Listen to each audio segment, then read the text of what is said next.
So everyone seems to be talking about the changes that Mark Zuckerberg released to the algorithm surrounding the newsfeed and the improvements that he wants to make to the Facebook newsfeed. And there seems to be a lot of conjecture in the marketing space, more so because we're all still, or most marketers, digital marketers out there are working out what this means and how it's going to impact their clients. And then obviously there's the speculation amongst the business community, wondering how their businesses are going to perform and how that will impact them directly when it comes to their Facebook marketing in particular. As we're awaiting this information and we're learning more about what it means, and look, the bottom line is that the intention for Facebook and the intention for the newsfeed and these changes really revolves around the content that you see as an individual being more so relevant, being extremely relevant to you, which was always the case. But there's going to be a preference or a shift to a major preference for the messages or the news that you see coming from friends and family.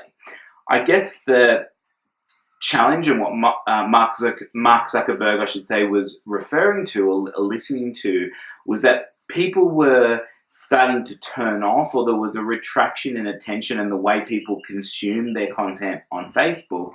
There was a big change in that, and obviously there was a lot of complaints as well, in that people felt that they were missing important and valuable posts from their friends and families and loved ones. Even a few years ago, there was a major change that Mark Zuckerberg made to the algorithm after he himself missed the birth of his sister's child on Facebook. He didn't realize that his sister had the baby, it got announced, and that was one of the things, interestingly, that prompted him to make a very similar change earlier on. Now he's doubling down on that. And I guess from a business perspective, and bringing this back into how it affects businesses, what we have to keep in mind, and I've spoken about this before, is that we've been given the most incredible platform ever to grow and market our businesses, somewhat organically or originally organically for years. We've had, 10 odd years of social media, Facebook access to grow our businesses and our audiences. And now what it means is that you want to go on Facebook, and that your use of Facebook, which traditionally was aimed at, wanting to see what your friends and families are doing in that sort of engagement, and of course businesses then were able to use the platform to do the same, is that organically you're likely now to see more stuff that's relevant from your friends and family. However, what it means for businesses is that businesses need to invest money in order to grow that reach, in order to get the attention of their target audience. And rightly so. As I said, we've been given this great platform. There's nothing wrong with investing in your audiences. And, you'd hear a lot of the great influencers that are out there in the market, guys like Gary Vaynerchuk, he'll talk about the fact that that attention on Facebook and the cost of Facebook ads, or the price of Facebook ads, is so cheap still in comparison to what it will become once the big brands, once the market, the big businesses out there really catch on to what's happening out there, and they really see the value of how they can better activate social media and activate Facebook in particular. And once they start investing seriously, imagine what's going to happen to the likes of the cost of those ads. Whereas if you're in there early and you're owning that channel and you're earning that attention, you're going to have much greater chance of success and really making the most of leveraging those social media channels.